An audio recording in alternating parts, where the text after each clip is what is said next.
अस्सलामुअलैकुम, कैसे हैं आप लोग। आई होप कि आप ठीक होंगे। तो मैंने सोचा एक छोटी सी बात आप लोगों के साथ शेयर कर दूं कि आप लोगों ने ये कॉन्सेप्ट सुना ही होगा इस्लाम के अंदर अल्लाह ताला की हाकमियत इसका, और इसी टॉपिक को आज मैं डिस्कस करने वाला हूं। पाकिस्तान के आइन में आर्टिकल 1 यही है, अल्लाह ताला की हाकमियत। तो अल्लाह ताला की हाकमियत से क्या मुराद है, इसका क्या मतलब है। हाकमियत मतलब हाकिम होना, यानी कि हुकूमत करना। और अल्लाह ताला की हाकमियत से क्या मुराद कि अल्लाह ताला हमारे ऊपर हुकूमत करे, अल्लाह ताला हमारे ऊपर हुकूमत कर रहा है, इसका ये मतलब है। अब ये कैसे है, अब इसको थोड़ा सा मैं और एक्सप्लेन करता हूँ। अल्लाह ताला का कलाम कुरान पाक जो है वो अल्लाह ताला ने नाज़िल किया नबी अलैहिस्सलाम पर, और नबी अलैहिस्सलाम ने जो कुछ अल्लाह का हुक्म था वो एज़ इट इज़ हम इंसानों तक पहुंचा दिया। एक नबी जो है वो अल्लाह का पैगाम इंसानों तक पहुंचाता है, और नबी अलैहिस्सलाम ने जो कुछ अल्लाह का हुक्म आया वो हम तक पहुंचाया। अल्लाह ताला की हाकमियत मेरे ऊपर कैसे है जी। मैं अल्लाह ताला के हर हुक्म को जैसे ही सुनता हूँ या जैसे ही पढ़ता हूँ, जैसे ही मुझे पता चला कि अल्लाह ने ये हुक्म दिया है इस काम के बारे में, तो मैंने वही हुक्म अल्लाह का मानना शुरू कर दिया।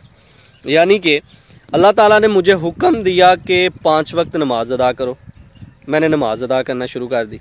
अल्लाह ताला ने मुझे हुक्म दिया कि इंसाफ से काम लो, चाहे तुझे अपने ख़िलाफ़ ही क्यों ना अदल करना पड़े, इंसाफ करना पड़े। मैंने वही हुक्म अल्लाह ताला का अप्लाई किया अपने ऊपर कि इंसाफ ही किया पूरी ज़िंदगी।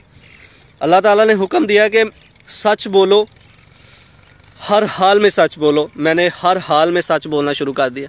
यानी कि हर हाल में हर हुक्म जो भी अल्लाह ताला का हुक्म है वो सारा अपनी ज़ात के ऊपर अप्लाई कर दिया। अपनी मर्ज़ी मैं नहीं कर रहा हूँ, यहाँ तक कि मैंने अपनी ज़ात की भी नहीं सुनी।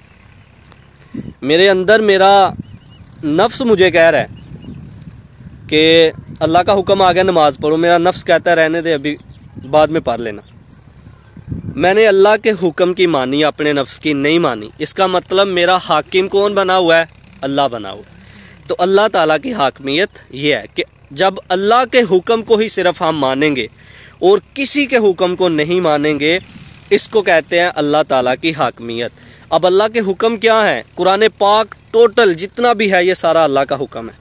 नबी अलैहिस्सलाम के फरमान जितने भी हैं, जो नबी अलैहिस्सलाम ने हमें हुक्म दिए हैं वो अल्लाह ने हुक्म दिए हैं। क्योंकि नबी अलैहिस्सलाम के बारे में अल्लाह ताला कुरान पाक के अंदर फरमाता है, ईमान वालो नबी अलैहिस्सलाम की अताअत करो। जिसने नबी अलैहिस्सलाम की अताअत की उसने गोया कि अल्लाह की अताअत की। एक और जगह पर नबी अलैहिस्सलाम के बारे में अल्लाह ताला हुक्म फरमा रहा है कि ऐ ईमान वालो जो कुछ नबी अलैहिस्सलाम आपको दें वो ले लो, और जिस चीज़ से मना फरमाए उससे मना हो जाओ। यानी कि अल्लाह ताला के हुक्म को जानना पहचानना हो तो कुरान को पकड़ लो और सुन्नत नबवी सल्लल्लाहु अलैहि वसल्लम को पकड़ लो, तो अल्लाह के हुक्म अल्लाह के कवानीन का पता चल जाएगा। अब अल्लाह का ये कानून है कि जो चोरी करे उसके हाथ काट दो। जो रियासत, जो मुल्क अल्लाह के हुक्म के मुताबिक चोरी करने वाले को सज़ा सुनाती है, तो इसका मतलब वो मुल्क जो है वो अल्लाह ताला को अपना हाकिम मानता है, और नीचे इंसान अल्लाह के खलीफा बने हुए हैं। और जो मुल्क ऐसा नहीं करता वो अल्लाह ताला के हाकमियत अपने ऊपर मुसल्लत नहीं कर रहा, वो अल्लाह का बागी हो गया। अब आपको समझ आ गई होगी कि अल्लाह ताला की हाकमियत इससे क्या मुराद है, कि अल्लाह ताला के हुक्म को मानना। अब आप हमारे मुल्क पाकिस्तान के हालात व वाक़यात को देख लें।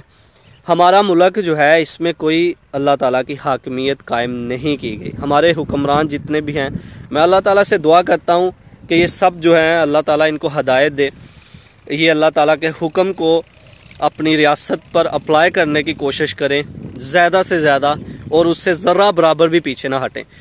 जिस वक्त एक मुसलमान ने अल्लाह के हुक्म को अपनी ज़ात के ऊपर अप्लाई करना शुरू कर दिया तो वही गालिब होगा। क्योंकि अल्लाह ताला कुरान के अंदर फरमाता है, अगर तुम मोमिन हो तो तुम ही गालिब रहोगे।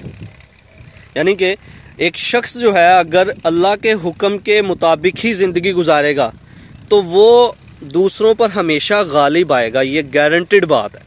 और इसकी सबसे बड़ी मिसाल नबी अलैहिस्सलाम ने जब इस्लामी रियासत कायम की वो हमारे सामने है। हज़रत अबू बकर सदीक़ रज़ी अल्लाह ताला अन्हु पहले खलीफ़ा बने, वो हमारे सामने हैं। हज़रत उमर फ़ारूक रज़ी अल्लाह ताला अन्हु खलीफ़ा बने, वो हमारे सामने हैं। हज़रत उस्मान गनी रज़ी अल्लाह ताला अन्हु हमारे सामने खलीफ़ा बने, वो मिसाल सामने है। हज़रत मौला अली अलैहिस्सलाम हमारे सामने हैं। यानी कि ये वो पर्सनैलिटीज़ हैं जिन्होंने अपने दौरे हुकूमत में अल्लाह ताला की हाकमियत जो है इस ज़मीन पर मनवाई थी कि अल्लाह के हुक्म के ख़िलाफ़ बिल्कुल भी काम नहीं होता था। कोई कत्ल कर रहा है तो उसका कत्ल का बदला कत्ल, अल्लाह का हुक्म। कोई चोरी कर रहा है, चोरी का बदला उसके हाथ काट दिए जाएंगे। सूद बिल्कुल ख़त्म कर दिया जाएगा। ज़ुकात को आम किया जाएगा। अगर कोई ज़ुकात नहीं देगा, पता है ना, अबू बकर सदीक़ रज़ी अल्लाह ताला अन्हु ने फरमाया था कि अगर किसी ने ज़ुकात नबी अलैहिस्सलाम के दौरे हयात में दी और वो ऊँट लाता और साथ रस्सी लेके आता था ज़ुकात की, तो आज ऊँट लाए रस्सी ना लाए, सदीक़ उसके ख़िलाफ़ भी जिहाद करेगा। वो क्यों कहा गया था? वो इसलिए कि हम एक ज़र्रा बराबर भी इस्लाम से पीछे नहीं हटेंगे। तो आप देखें हज़रत उमर फ़ारूक रज़ी अल्लाह ताला अन्हु के दौरे हुकूमत में इस्लाम कितनी तेज़ी से फैला था। रोमन और पर्शियन एम्पायर जो है वो ढेर करके रख दी थी। तो ये इस्लाम ही की बदौलत है। ये कुरान की उस आयत को टारगेट करती हैं कि अगर तुम मोमिन हो तो तुम ही गालिब रहोगे, यानी कि अल्लाह ताला के हुक्म को मानना।